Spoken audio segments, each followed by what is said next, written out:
जय श्री कृष्णा, राधे राधे। आप सभी भक्तों का आपके अपने YouTube चैनल श्री कृष्ण दीवानी में हार्दिक स्वागत है। आज हम सुनेंगे बृहस्पतिवार व्रत की संपूर्ण कथा। बृहस्पतिवार के दिन इस व्रत में बृहस्पतिश्वर महादेव जी की पूजा होती है। इस व्रत में एक ही समय भोजन करने का विधान है। इस दिन सुबह जल्दी उठकर स्नान आदि से निवृत्त होकर पीले वस्त्रों को धारण करें। केले की जड़ में भगवान विष्णु का इस दिन पूजन करें। इस दिन पूजा में पीले पुष्पों का प्रयोग करें। पीले पुष्प स्वयं भी धारण करें। इस दिन केले की जड़ में पीले रंग का फूल, चने की दाल, गुड़, पीला चंदन, इन वस्तुओं से केले का पूजन करें। पूजन करने के पश्चात बृहस्पति भगवान की कथा सुननी चाहिए। ऐसा करने से बृहस्पति देव प्रसन्न होते हैं और धन तथा विद्या का लाभ होता है। आइए अब हम बृहस्पति भगवान की कथा का श्रवण करते हैं। सभी बोलिए विष्णु भगवान की जय, बृहस्पति देव भगवान की जय। एक समय देवराज इंद्र संपूर्ण लोकपालों तथा ऋषियों से घिरे हुए अपनी सुधर्मा सभा में बैठे थे। वहाँ सिद्ध और विद्याधरगण उनके विजय के गीत गा रहे थे। इसी समय परम बुद्धिमान देवेंद्र गुरु महाभाग बृहस्पति जी अपने शिष्यों के साथ उस देव सभा में पधारे। उन्हें वहाँ उपस्थित देखकर देवताओं ने सहसा उनके चरणों में अपना मस्तक झुकाया। देवराज इंद्र ने भी यह देखा। गुरुदेव वाचस्पति वहाँ आगे खड़े हैं उनके, किंतु इंद्र की बुद्धि राजमत से दूषित हो रही थी। इसीलिए उन्होंने गुरु के प्रति न तो कोई आदरयुक्त वचन कहा और न ही उनको बैठने के लिए आसन ही दिया और न चले जाने को ही कहा। खोटी बुद्धि वाले इंद्र को राज्य के मत से उन्मत्त जानकर देवताओं के आचार्य बृहस्पति जी यह देखकर कुपित होकर वहां से अंतर्ध्यान हो गए। उनके चले जाने पर देवताओं के मन में बड़ा खेद हुआ। यक्ष, नाग, गंधर्व तथा ऋषिगण भी अब उदास हो गए। नृत्य और गीत समाप्त होने पर जब इंद्र सचेत हुए तब उन्होंने तुरंत देवताओं से पूछा कि महातपस्वी गुरुदेव जी कहाँ चले गए। तब नारद जी ने देवराज इंद्र से कहा कि हे बलसुधन, निसंदेह आपके द्वारा गुरु की अवहेलना हुई है। गुरु का अनादर करने से राज्य हाथ से चला जाता है। इसलिए आप सब प्रकार से प्रयत्न करके गुरु से अपने अपराध के लिए क्षमा प्रार्थना कीजिए। महात्मा नारद जी की इस बात को सुनकर देवराज इंद्र सहसा सिंहासन से उठकर खड़े हो गए और उन सभी सभासदों को साथ में लेकर बड़ी उतावली के साथ गुरु के निवास स्थान पर वे गए। इस समय इंद्र अपने कर्तव्य के प्रति सजग हो चुके थे।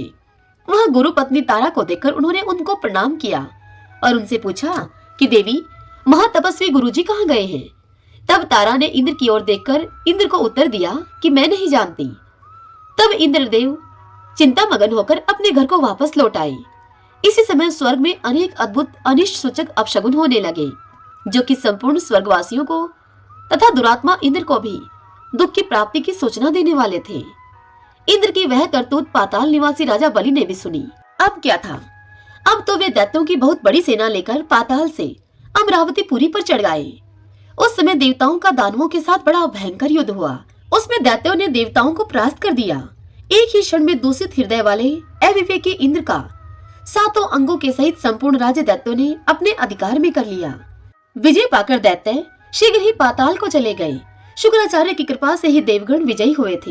इंद्र की राजा लक्ष्मी नष्ट हो चुकी थी, इसीलिए देवताओं ने भी सर्वथा उनका त्याग कर दिया। श्रीहीन होकर इंद्र स्वर्गलोक से अन्यत्र चले गए। कमल के समान कमनीय नेत्रों वाली इंद्र की पत्नी सची भी अब दूसरों की दृष्टि से छिपकर रहने लगी। ऐरावत नामक महान गजराज तथा उच्चे शर्वा नामक अश्व आदि भी, जो बहुत से रत्न थे इंद्र के पास, उन्हें दुष्ट दैत्यों ने लोभवश स्वर्गलोक से पाताल में पहुंचा दिया। परंतु वे रत्न पुण्य आत्मा पुरुषों के ही उपभोग में आने वाले थे, इसलिए दैत्यों के अधिकार में न रहकर समुद्र में वे कूद पड़े। वे सभी रत्न समुद्र में कूद पड़े। उस समय राजा बलि ने आश्चर्यचकित होकर अपने गुरु शुक्राचार्य से कहा कि हे गुरुदेव, हे भगवान, हम देवताओं को जीतकर बहुत से रत्न यहाँ लेकर आए थे, किंतु ये सभी समुद्र में जा पड़े हैं। यह तो बड़ी ही अद्भुत बात है। राजा बलि की यह बात सुनकर शुक्राचार्य ने राजा बलि को उत्तर दिया कि राजन, 100 अश्वमेध यज्ञों की दीक्षा लेकर उन्हें पूर्ण करने पर ही तुम्हारा देवताओं के राज्य पर अधिकार होगा। इसमें तनिक भी संदेह नहीं है। जो 100 अश्वमेध यज्ञों का अनुष्ठान कर लेता है, वही स्वर्गलोक के राज्य को भोगने का अधिकारी होता है। अश्वमेध यज्ञ किए बिना स्वर्ग की कोई भी वस्तु उपभोग में नहीं लाई जा सकती है। गुरु का ऐसा वचन सुनकर राजा बलि उस समय चुप हो गए और दानवों के साथ उचित कार्यों में लग गए। इंद्र बड़ी ही शोचनीय दशा को प्राप्त हो गए थे। वे ब्रह्मा जी के पास गए अब, और स्वर्ग के राज्य पर जो भय आदि प्राप्त हुआ था उनको, वह सब समाचार उन्होंने वहां जाकर ब्रह्मा जी को कह सुनाया। इंद्र की सभी बातों को सुनकर ब्रह्मा जी ने उनसे कहा, सब देवताओं को एकत्र करके हम सब लोग तुम्हारे साथ सर्वेश्वर भगवान विष्णु की आराधना करने के लिए चलते हैं। ऐसा ही हो। यह सलाह करके इंद्र आदि संपूर्ण लोकपाल ब्रह्मा जी को आगे रखकर सिर समुद्र के तट पर गए और वहां उन सब ने परस्पर विचार करके भगवान विष्णु की स्तुति प्रारंभ कर दी। भगवान विष्णु की स्तुति करते हुए ब्रह्मा जी बोले, हे देवदेव, हे जगन्नाथ, देवता और दानव दोनों आपके चरणों में मस्तक झुकाते हैं। आपकी कीर्ति परम पवित्र है। आप अविनाशी और अनंत हैं। हे परमात्मन, आपको नमस्कार है। हे रमापते, आप यज्ञ हैं, यज्ञ रूप हैं तथा आप यज्ञांग हैं। इसलिए आज कृपा करके देवताओं को आप वरदान दीजिए। हे भगवान, गुरु की अवहेलना करने के कारण इंद्र इस समय ऋषियों के सहित स्वर्ग के राज्य से भ्रष्ट हो चुके हैं, इसलिए आप इनका उद्धार कीजिए। ऐसी स्तुति को सुनकर श्री भगवान उनसे बोले कि हे देवगणों, गुरु की अवहेलना करने से सारा अभ्युदय नष्ट हो जाता है। जो पापी है, अधर्म में तत्पर है तथा केवल विषयों में ही रचे पचे रहते हैं और जिनके द्वारा अपने माता पिता की निंदा होती रहती है, वे निसंदेह बड़े भाग्यहीन हैं।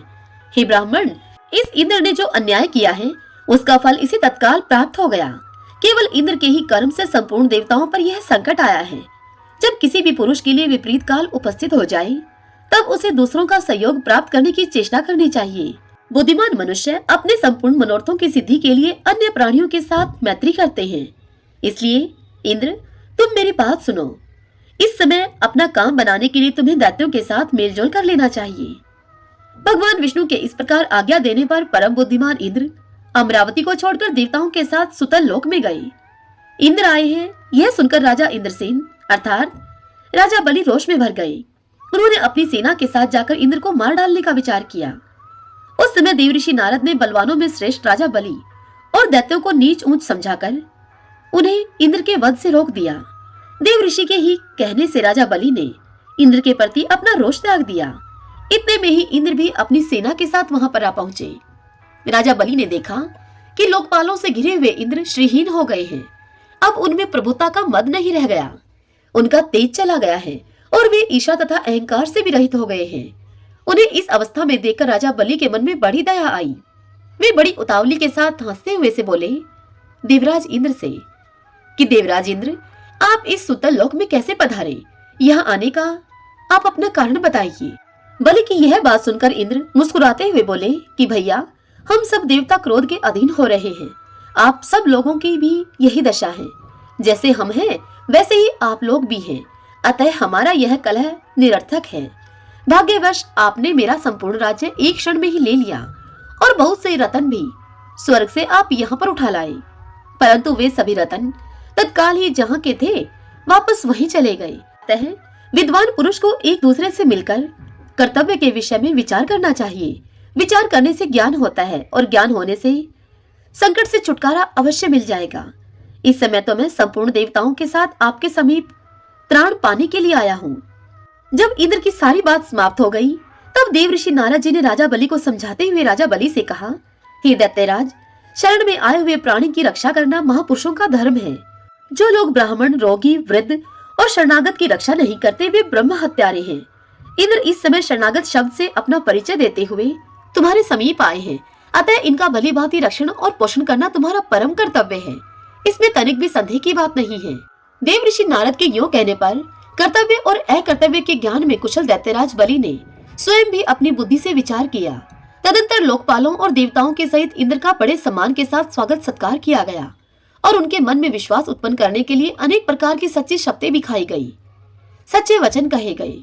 इंद्र ने भी राजा बलि को विश्वास दिलाने वाली शपथ खाई।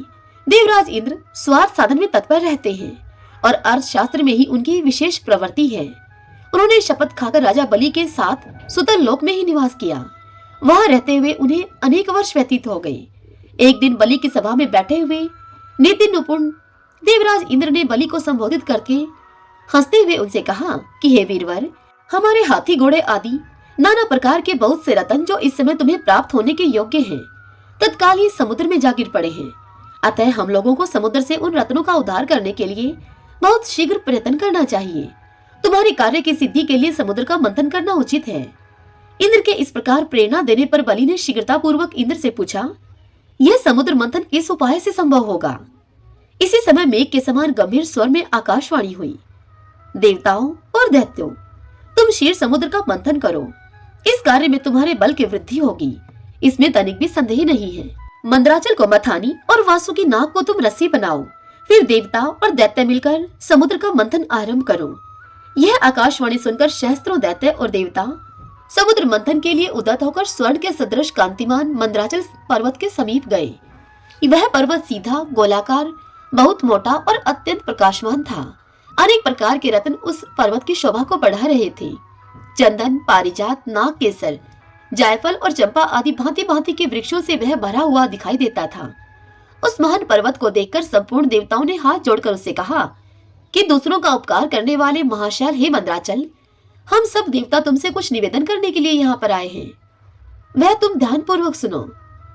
उनके यो कहने पर मंदराचल ने देहधारी पुरुष के रूप में प्रकट होकर कहा, हे देवगणों, आप सब लोग मेरे पास किस कार्य से आए हैं, वह कार्य मुझे बताइए।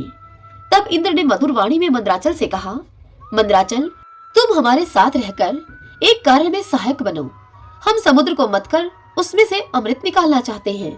इस कार्य के लिए तुम मथानी बन जाओ।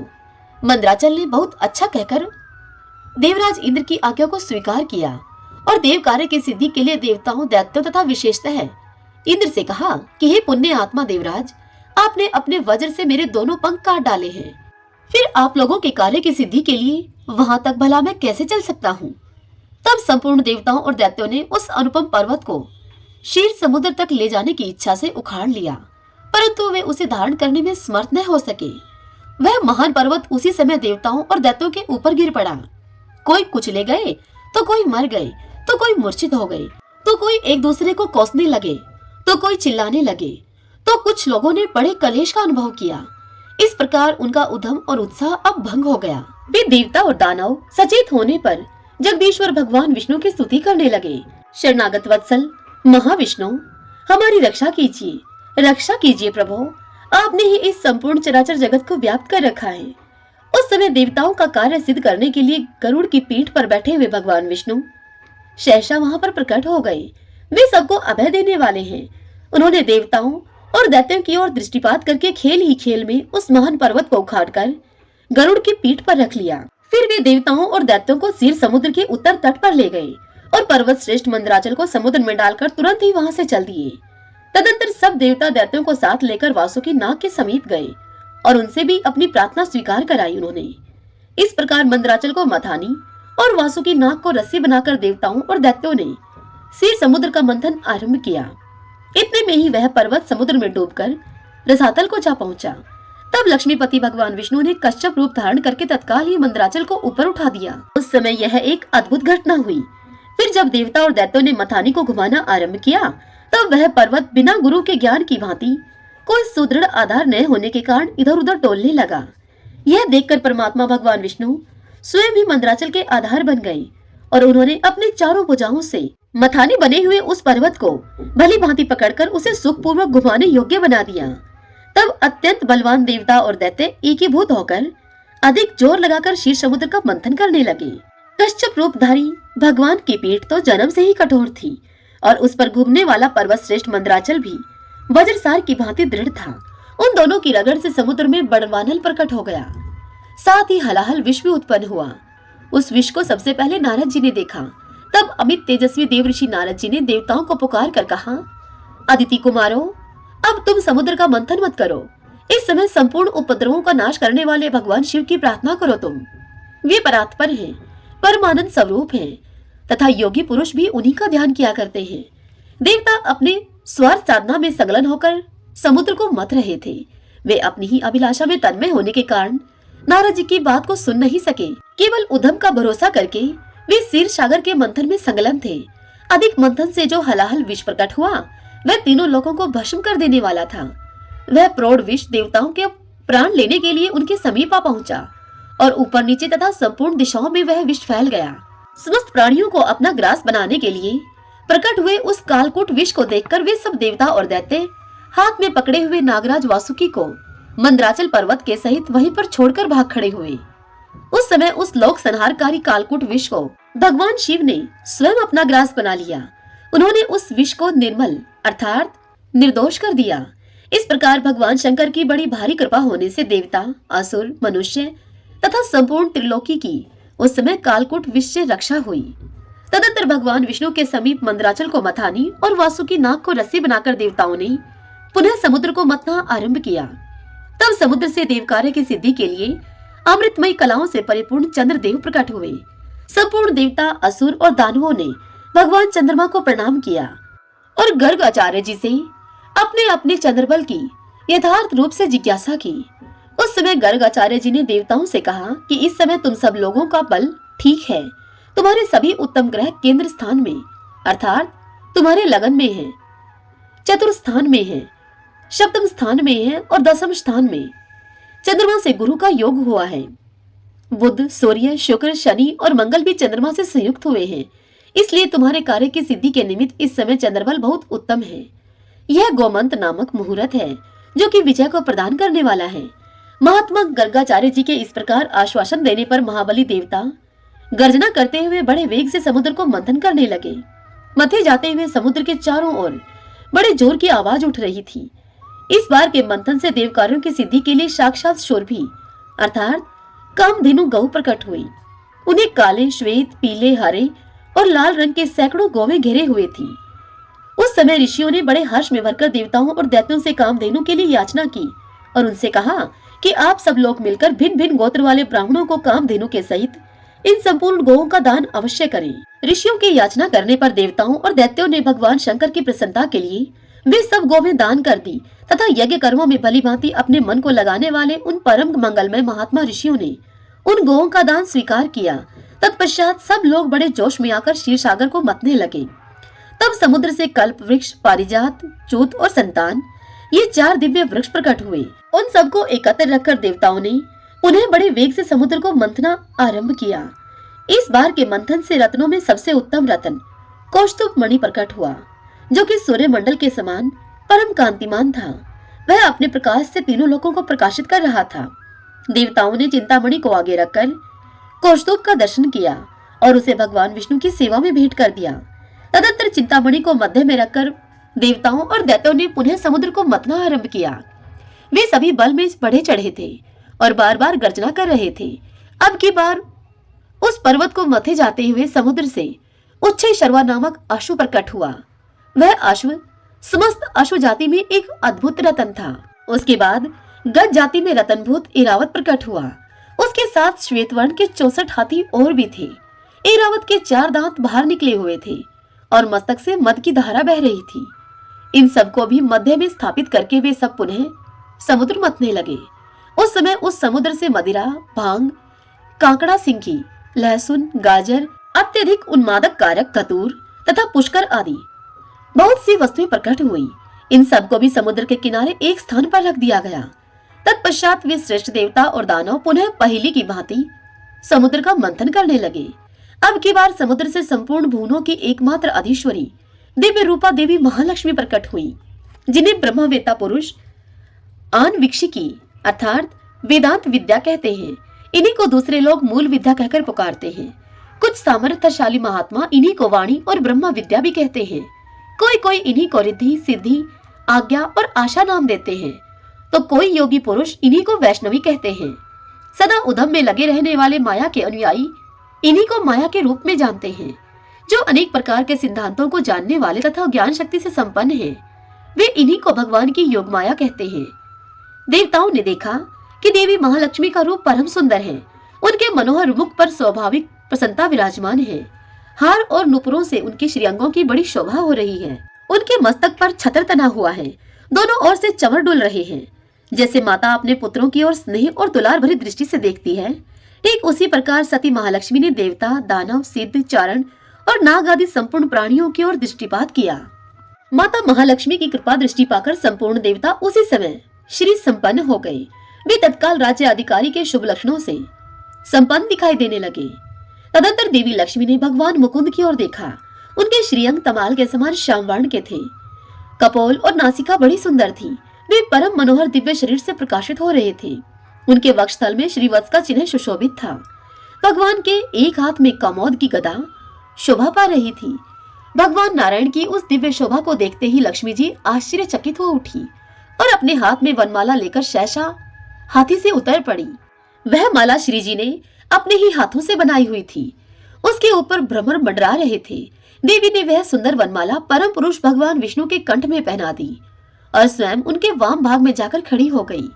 उन शोभाशाली दंपति का वहां दर्शन करके संपूर्ण देवता, दैत्य, सिद्ध, अप्सराएं, किन्नर तथा चारणगण परम आनंद को प्राप्त हुए। को लेकर हुए उस देव असुर संग्राम में इंद्र ने भी दैत्यों का बड़ा भयंकर संहार किया। उनका वह कृत्य बड़ा अद्भुत था। उस समय अर्थशास्त्र का आश्रय लेकर सचिपति इंद्र दुर्जय दैत्यों के लिए काल रूप हो रहे थे। जब इस प्रकार असुर मारे जा रहे थे, उस समय इंद्र को रोकने के लिए भगवान नारद जी वहां पर पधारे और वह नारद जी इस प्रकार यूं बोले, असुरों के मंडल में जो वीर योद्धा मारे गए हैं, उनके बाद अब तुम भयभीत सैनिकों की हत्या क्यों कर रहे हो? जो भयभीत होकर शरण में आ जाते हैं, ऐसे सैनिकों की जो लोग विजय मद से उन्मत्त होकर हत्या करते हैं, उन्हें महापातकी और ब्रह्म हत्यारा समझना चाहिए। इसीलिए तुम्हें मन से भी किसी भयभीत प्राणी की हिंसा नहीं करनी चाहिए। महात्मा नारद जी के इस प्रकार यों कहने पर इंद्र देवसेना के सहित तत्काल ही स्वर्ग में चले आए। उस समय सब देवता परस्पर अधिक हर्ष प्रकट करने लगे। यक्ष, गंधर्व और किन्नरगण भी बड़े आनंदित हुए। श्रेष्ठ देव ऋषियों और ब्रह्म ऋषियों ने अमरावती के सिंहासन पर सची के सहित इंद्र का अभिषेक किया। इंद्र भगवान शंकर के प्रसाद से विजयी हुए थे। उस समय देवलोक में बड़ा भारी उत्सव मनाया गया।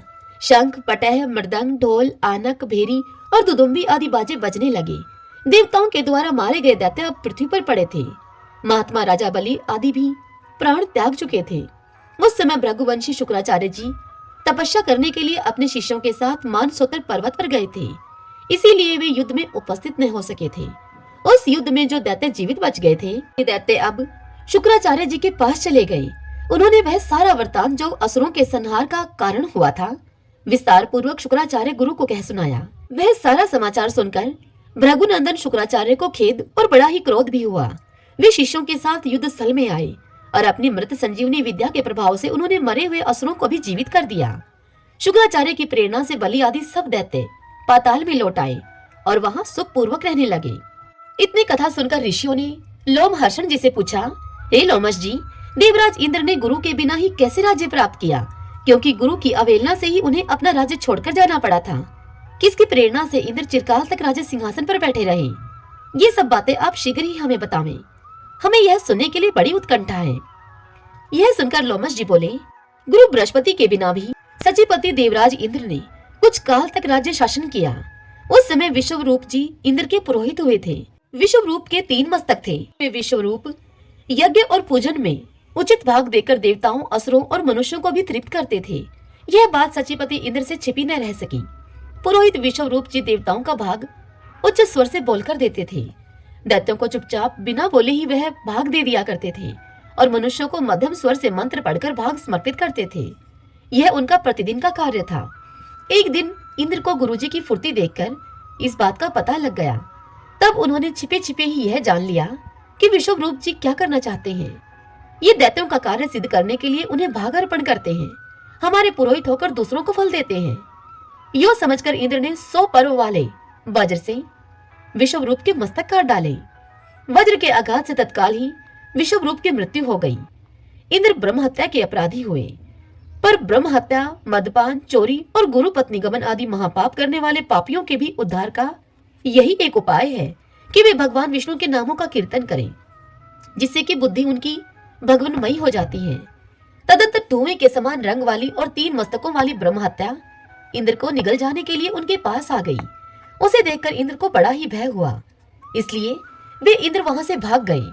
उन्हें भागते हुए देखकर भयदायिनी ब्रह्म हत्या भी उनका पीछा करने लगी। जब वे इंद्र भागते तब वह ब्रह्म हत्या भी उनके पीछे पीछे दौड़ती और उनके खड़े होने पर वह ब्रह्म हत्या भी खड़ी हो जाती। अपने शरीर की परछाई के समान वह इंद्र के पीछे लगी रहती। जाते जाते सहसा वह इंद्र को लपेट लेने के लिए उनके ऊपर झपटी। इतने में ही इंद्र बड़ी फुर्ती के साथ पानी में कूद पड़े और वहीं गोता लगा गए, मानो कि वे चिरकाल से जल में ही निवास करने वाले कोई जलचर जीव हों। इस प्रकार उस जल में बड़े दुख से निवास करते हुए इंद्र के 300 दिव्य वर्ष पूरे हो गए। उस समय स्वर्गलोक में भयंकर अराजकता छा गई। देवता और तपस्वी ऋषि भी चिंतित हो उठे। अब तीनों लोक विपत्तिग्रस्त हो गए। जिस राज्य में एक भी ब्रह्म हत्यारा निर्भय होकर निवास करता है, वहाँ पर साधु पुरुषों की अकाल मृत्यु होती है। हे विप्रगण, जिस राज्य में पाप आत्मा राजा निवास करता है, वहाँ प्रजा के विनाश के लिए दुर्भिक्ष, मृत्यु, उपद्रव तथा और भी बहुत से अनर्थ उत्पन्न होते हैं। इसलिए राजा को श्रद्धा पूर्वक धर्म का पालन करना चाहिए। राजा के पवित्र होने से ही उसकी प्रजा पवित्र रहकर स्थिरता प्राप्त करती है। इंद्र ने जो पाप किया था, उसके कारण संपूर्ण जगत नाना प्रकार के संतापों से पीड़ित और उपद्रवग्रस्त हो गया। इतनी कथा सुनकर शौनक जी ने पूछा, हे सूत जी, इंद्र ने तो 100 अश्वमेध यज्ञों का अनुष्ठान करके देवताओं का विशाल राज्य प्राप्त किया है, फिर उसमें विघ्न क्यों उत्पन्न होता है? यह सुनकर सूत जी बोले, देवताओं, दानवों और विशेष रूप से मनुष्य के सुख और दुख का कारण कर्म ही है, इसमें संशय नहीं है। इंद्र ने बड़ा ही अद्भुत एवं घृणित कर्म किया था। उन्होंने गुरु की अवहेलना के साथ ही ब्राह्मण विश्व रूप का वध भी कर डाला था। इतना ही नहीं, गुरु तुल्य महर्षि गौतम की पत्नी का भी सेवन अर्थात उनसे उपभोग किया था। इन्हीं सब बुरे कर्मों का फल देवराज इंद्र को प्राप्त हुआ था, जिसे टालने का कोई उपाय नहीं था। जो पाप कर्म करने वाले मनुष्य उस पाप के लिए कोई प्रायश्चित नहीं करते, उनका वह पाप थोड़ा हो या फिर अधिक, एक न एक दिन उस पाप से वे पीड़ित होते ही हैं। हे विप्रगण, यदि पाप बन जाए तो उसकी पूर्णतः शांति के लिए तत्काल प्रायश्चित करना चाहिए। पापों का प्रायश्चित अनेक प्रकार का बतलाया गया है। उपपातक अधिक काल तक रह जाने या बार बार उसकी आवर्ती होने पर महापातक के रूप में परिणित हो जाता है। जो मनुष्य सवेरे, दोपहर और शाम को सदा स्वधर्म पालन रूप तपस्या करते हैं, उनका पाप नष्ट हो जाता है तथा वे उत्तम लोक को प्राप्त करते हैं। इसलिए दुराचार परायण इंद्र को इस पाप कर्म का ही फल मिला है। हे विप्रगण, उस समय की परिस्थिति पर भली भांति विचार करके संपूर्ण लोकपाल एकत्र होकर बृहस्पति के पास गए और अपना सब मनोगत विचार उन पर प्रकट किया। उन्होंने स्थिर चित्त होकर इंद्र की सभी बातें गुरु बृहस्पति से कह सुनाई। देवताओं की सभी बातें सुनकर परम बुद्धिमान बृहस्पति जी ने सर्वत्र फैली हुई अराजकता को लक्ष्य करके सोचा कि अब क्या करना चाहिए। इस समय हमारा कर्तव्य क्या है? देवताओं, पवित्र आत्मा, ऋषियों तथा संपूर्ण लोगों का कल्याण कैसे होगा? मन ही मन इन सब बातों को सोचकर और कर्तव्य अकर्तव्य का विचार करके महायशस्वी बृहस्पति जी देवताओं के साथ इंद्र के पास चले।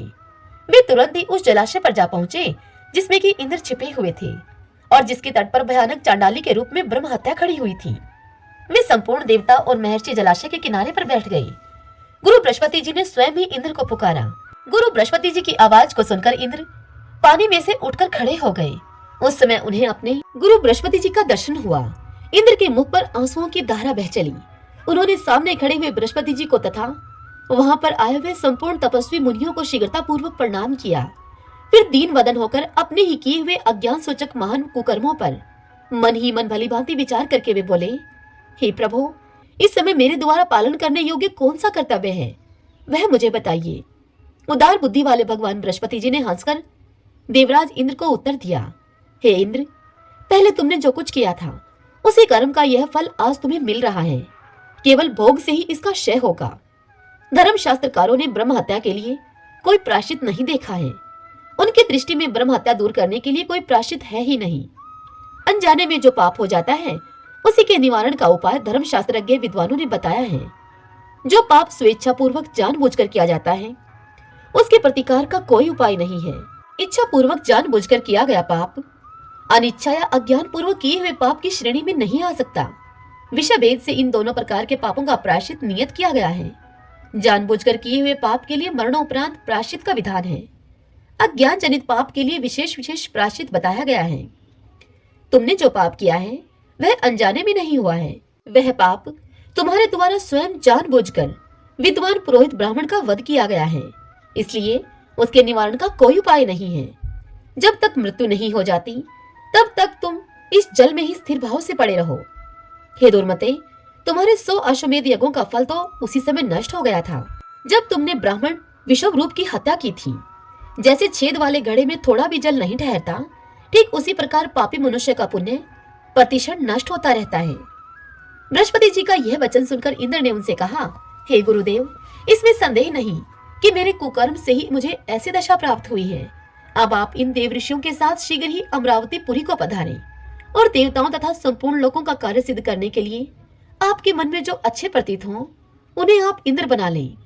मैं तो इस ब्रह्म हत्या से आवृत होने के कारण अब मरे हुए के ही समान हूँ। इंद्र के इस प्रकार यूं कहे जाने पर बृहस्पति को आगे करके संपूर्ण देवता तुरंत ही अमरावतीपुरी को लौट आए और इंद्र का जो विचार था वह सब सची के सामने उन्होंने यथार्थ रूप से कह सुनाया। सब देवता बारंबार विचार करने लगे कि अब इस राज्य का संचालन करने के लिए हमें क्या करना चाहिए। इसी समय अमित तेजस्वी देवऋषि नारद जी इच्छा के अनुसार घूमते हुए वहां पर आ पहुंचे और देवताओं के द्वारा पूजित होकर वे बोले कि हे देवगणों, आप लोग इस प्रकार अनमने से क्यों प्रतीत हो रहे हो। तब देवऋषि नारद जी के पूछने पर देवताओं ने इंद्र की सारी करतूतें उनको कह सुनाई। तब सारी बात सुनकर नारद जी बोले कि देवताओं, इंद्र के ये सारे चरित्र मैंने पहले ही सुन रखे हैं। अब तो इस महान पाप के कारण इंद्र की सारी श्रेष्ठता चली गई। आप सभी देवता सर्वज्ञ हैं, तपस्या और पराक्रम से संपन्न हैं, अतः आप लोग चंद्रवंशी राजा नहुष को इंद्र बना लें। इस राज्य पर उन्हें शीघ्र ही बिठा लेना चाहिए। महात्मा नहुष ने यज्ञ की दीक्षा लेकर 99 अश्वमेध यज्ञ पूर्ण कर लिए हैं। सब देवताओं और महर्षियों ने इंद्र का राज्य अब नारद जी के कहने पर नहुष को सौंप दिया। तभी से अगस्त आदि सभी महर्षि नहुष की सेवा में उपस्थित रहने लगे। गंधर्व, अप्सरा, यक्ष, विद्याधर, महानाग, सुपर्ण और पक्षी आदि जो भी स्वर्गवासी प्राणी थे वे सब नहुष की सेवा करने लगे। इस प्रकार उत्तम कलाओं से सुशोभित तथा संपूर्ण देवताओं से सुपूजित राजा नहुष जब स्वर्गलोक के अधिपति हो गए तब उन्हें महान कामनल संतप्त करने लगा। राजा नहुष ने पूछा देवताओं से, देवताओं, क्या कारण है कि अभी तक इंद्राणी मेरे समीप नहीं आ रही है? उन्हें शीघ्र बुलाओ तुम। नहुष की यह बात सुनकर उदार बुद्धि वाले बृहस्पति जी सची के भवन में गए और वे बोले, हे कल्याणी, इंद्र के दुष्कर्म से विवश होकर यहाँ का राज्य संभालने के लिए हम लोग नहुष को ले आए हैं, परंतु तुम इस कार्य के विरुद्ध जान पड़ती हो, तभी तो तुम अभी तक वहां उपस्थित नहीं हुई। यह सुनकर सची ने पापहीन गुरु बृहस्पति जी से हंसकर कहा कि नहुष मुझे प्राप्त करने के योग्य नहीं है। आप स्वयं ही तत्वतः विचार करके देखें कि क्या वह मुझे प्राप्त करने का अधिकारी है। मैं पराई स्त्री हूँ, यदि वह मुझे पाने की अभिलाषा करता है तो उस अज्ञानी से आप कहिए कि जो वाहन बनाने के योग्य न हो, ऐसे वाहन पर बैठकर वह यहाँ पर आए, तब मुझे प्राप्त कर सकता है। तब तथास्तु कहकर बृहस्पति जी शीघ्रता पूर्वक वहां से लौट गए और काम संतप्त हुए नहुष से सची देवी की कही हुई सभी बातें जो की तो उन्हें कह सुनाई। नहुष काम से मोहित हो रहे थे। उन्होंने कहा, ठीक है, और यूं कहकर नहुष सची देवी की शर्त को स्वीकार करने लगे। फिर वे अपनी बुद्धि के द्वारा विचार करने लगे कि वाहन न बनाने योग्य ऐसी कौन सी वस्तु है जो प्रशंसनीय मानी जाती है। तदंतर उन्होंने यह निश्चय किया कि तपस्वी ब्राह्मण ही ऐसे हैं जो वाहन बनाने के योग्य नहीं हैं, इसलिए उन्हीं को आज अपना वाहन बनाता हूँ। आज इंद्राणी को प्राप्त करने के लिए 2 तपस्वी ब्राह्मणों से वाहन का काम लूंगा मैं। आज मेरे मन में ऐसी अभिलाषा उत्पन्न हुई है और इस निश्चय के अनुसार काम मोहित नहुष ने 2 ब्राह्मणों को पालकी दे दी और स्वयं उस पालकी में बैठकर वे बोले, सर्प सर्प, अर्थात शीघ्र चलो शीघ्र चलो। नहुष के सर्प सर्प कहने से कुपित हुई एक तपस्वी ब्राह्मण ने उन्हें श्राप देकर नीचे गिरा दिया। नहुष अजगर होकर स्वर्ग से नीचे गिर पड़े। वे ऊंचे पद को पाकर भी ब्राह्मण के दुर्लंघ्य श्राप से तिर्यक योनि में पड़ गए। जैसी दशा राजा नहुष की हुई वैसे ही उनके जैसे आचरण करने वाले सभी की होती है। जो राजमद को पाकर उन्मत्त हो उठते हैं उन पर भारी विपत्ति आती है। जो राजमद से अंधे, दुराचारी, कामी और विषयों में रचे पचे रहने वाले हैं वे ब्राह्मणों का अपमान करके अपवित्र नरक में पड़ते हैं। इसलिए बुद्धिमान पुरुष को उचित है कि वह इहलोक और परलोक में सुख पाने की इच्छा होने पर वह सर्वथा प्रयत्न करके उत्तम पद को पाकर कभी प्रमाद में न पड़े, सदा अपने कर्तव्य के प्रति सावधान रहे। वैसा अनुचित कर्म करने के कारण ही राजा नहुष महाभयानक जंगल में सर्प हुए। ऐसी परिस्थिति उत्पन्न होने पर अर्थात राजा नहुष के अजगर बनने पर अब देवलोक में फिर से अराजकता छा गई। सभी देवता उस समय विस्मित चित होकर कहने लगे कि अहो, इस राजा ने बड़ा भारी कष्ट पाया।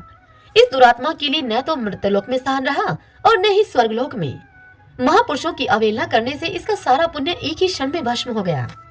अब पृथ्वी पर दूसरा कोई यज्ञ करता राजा नहीं दिखाई देता था जिसका इंद्र के सिंहासन पर अभिषेक किया जा सके।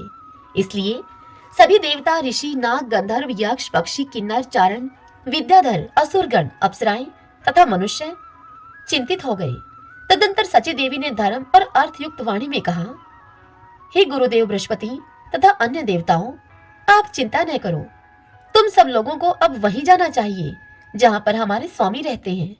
इंद्राणी की बात को सुनकर बृहस्पति जी देवताओं के साथ ब्रह्म हत्या पीड़ित इंद्र के समीप गए। उस जलाशय के किनारे पर पहुंचकर देवताओं ने इंद्र को पुकारा। इंद्र ने जल में खड़े होकर देवताओं पर दृष्टिपात किया और कहा कि अब तुम लोग यहाँ क्यों आए हो? मैं तो पाप से पीड़ित हूँ, ब्रह्म हत्या में डूबा हुआ हूँ और यहाँ अकेले ही तपस्या करते हुए इस जल में निवास करता हूँ। इंद्र की इस बात को सुनकर देवता विवल हो गए और उनसे बोले, देवराज, विश्वकर्मा के पुत्र विश्वरूप ने ऐसा यज्ञ करना आरंभ किया था जिससे कि देवता और तपस्वी ऋषि विनाश को प्राप्त हो जाते हैं। इस कारण परोपकार की दृष्टि से ही आपने उसका वध किया था। इसलिए हम सब लोग आपको अमरावतीपुरी लेकर जाने के लिए आए हैं। देवताओं में जब इस प्रकार की बातचीत हो रही थी, ब्रह्म हत्या भी तुरंत बोल उठी। ब्रह्म हत्या बोली कि मैं देवराज इंद्र को अमरावतीपुरी नहीं जाने दूंगी, मैं उनको अमरावतीपुरी जाने से रोकती हूँ। यह सुनकर गुरु बृहस्पति ने सहसा ब्रह्म हत्या को उत्तर दिया और उससे कहा, हे ब्रह्म हत्ते, हम तुम्हारे निवास के लिए दूसरे स्थान नियत करेंगे। कार्य की गुरुता को दृष्टि में रखकर देवताओं ने उस समय ब्रह्म हत्या को शांत कर दिया। फिर सभी ने विचार करके ब्रह्म हत्या को 4 भागों में बांटा। तत्पश्चात देवताओं ने सबसे पहले पृथ्वी से कहा, हे देवी पृथ्वी, देवताओं की कार्य की सिद्धि के लिए इंद्र की ब्रह्म हत्या का एक अंश तुम्हें ग्रहण करना चाहिए। देवताओं की यह बात सुनकर पृथ्वी कांप उठी और बोली, आप लोग ही विचार करें, मैं ब्रह्म हत्या का अंश कैसे ग्रहण कर सकती हूँ? मैं संपूर्ण भूतों को धारण करने वाली तथा विश्व का भरण पोषण करने वाली हूँ। मैं इस पाप पंख में डूबकर अधिक अपवित्र हो जाऊंगी। पृथ्वी का यह वचन सुनकर गुरु बृहस्पति जी ने कहा, सुंदरी, तुम भय मत करो, तुम तो सर्वथा निष्पाप हो। जिस समय युद्धकुल में भगवान वासुदेव अवतार लेंगे, उस समय उनके चरणों के स्पर्श से यह ब्रह्म हत्या का आंशिक पाप भी निवृत्त हो जाएगा और तुम पूर्ण रूप से निष्पाप होकर रहोगी। गुरु बृहस्पति के यूं कहने पर पृथ्वी ने उनकी आज्ञा का पालन किया और इसके बाद सब देवताओं ने वृक्षों को बुलाकर कहा, आप लोग देव कार्य की सिद्धि के लिए ब्रह्म हत्या का एक अंश ग्रहण करें। तब वृक्षों ने वहां पर पधारे हुए संपूर्ण देवताओं से कहा। वृक्ष बोले देवताओं से कि यदि हम सब लोग ब्रह्म हत्या के पाप से लिप्त हो जाएंगे तो संपूर्ण महात्मा भी ब्रह्म हत्या युक्त होकर पापी हो जाएंगे। यह सुनकर गुरु बृहस्पति जी ने वृक्षों से कहा कि तुम लोग चिंता न करो, इंद्र के प्रसाद से तुम लोग काटे जाने पर भी अनेक अंशों में विभक्त होकर शाखा और डालियों से संपन्न हो जाओगे और इस प्रकार सदा ही तुम शुद्ध बने रहोगे। गुरु बृहस्पति के इस प्रकार आश्वासन देने पर सब वृक्षों ने उस आंशिक ब्रह्म हत्या को आपस में बांट लिया। तदंतर देवताओं ने जलों को बुलाकर कहा, तुम लोग भी देव कार्य की सिद्धि के लिए इस समय ब्रह्म हत्या का एक अंश स्वीकार करो। अब सब जल एकत्र होकर बृहस्पति जी से बोले। जल कहने लगे बृहस्पति जी से, जो कोई भी पाप या दुष्कर्म है वे हमारे संपर्क और संबंध से दूर होते हैं। हमारे द्वारा स्नान, शौच एवं हमारा पान आदि करने से संपूर्ण पापाक्रांत प्राणी पवित्र हो जाते हैं। ब्रह्म हत्या से अभिभूत होने पर हमारी यह शक्ति नष्ट हो जाएगी। समस्त जलों की यह बात सुनकर गुरु बृहस्पति ने उनको उत्तर दिया कि तुम दुस्तर पाप से भय न करो। मैं तुम्हें वरदान देता हूँ कि चराचर जगत में निवास करने वाले संपूर्ण प्राणियों को जल पवित्र करे। और उनके यूं कहने पर जल ने ब्रह्म हत्या का तीसरा अंश ग्रहण कर लिया। इसके बाद बृहस्पति जी ने स्त्रियों को बुलाकर कहा, गुरु बृहस्पति जी स्त्रियों से बोले कि तुम लोग भी इस समय सब कार्यों की सिद्धि के लिए ब्रह्म हत्या का शेष अंश ग्रहण करो। देव गुरु बृहस्पति का यह वचन सुनकर सभी स्त्रियां उनसे कहने लगी कि भगवान, संपूर्ण स्त्रियां धर्म, अर्थ और काम की सिद्धि के लिए उत्पन्न हुई हैं। यदि नारी पापाचार करे तो उस पाप से अनेक पक्ष अर्थात पिता, नाना और पति के कुल लिप्त होते हैं। ऐसी वेदों की आज्ञा है। क्या आपने ऐसी कोई बात नहीं सुनी है? फिर स्वयं विचार कर लें, हमारा क्या कर्तव्य है। उन स्त्रियों के यूं कहने पर बृहस्पति जी ने उनको वरदान दिया और उनसे कहा कि देवियों, तुम सब इस पाप से भय न करो। तुम्हारे द्वारा स्वीकृत ब्रह्म हत्या का यह अंश भावी पीढ़ियों के लिए तथा दूसरों के लिए भी शुभ फल देने वाला होगा। तुम सबको इच्छा के अनुसार काम सुख प्राप्त होगा। इस प्रकार देवताओं ने ब्रह्म हत्या के 4 भाग किए और वे अंश तत्काल ही पूर्वोक्त समुदायों में स्थित हो गए। उस समय इंद्र का पाप सर्वथा नष्ट हो गया। अतः देवताओं और ऋषियों ने देवपुरी में सची के सहित इंद्र का पुनः अभिषेक किया। महात्मा इंद्र संपूर्ण देवताओं, महानुभावों, मुनीश्वरों तथा सिद्ध गणों के साथ पुनः लोकपाल पद पर प्रतिष्ठित हो गए। उस समय इंद्रलोक के संपूर्ण निवासियों के मन में महान उत्साह और अपार आनंद छा गया। जो मनुष्य इस कथा को पढ़ता है अथवा सुनता है, उसके सभी पाप बृहस्पति जी महाराज की कृपा से नष्ट हो जाते हैं। सभी बोलिए बृहस्पति देव भगवान की जय, विष्णु भगवान की जय। ओम नमो भगवते वासुदेवाय।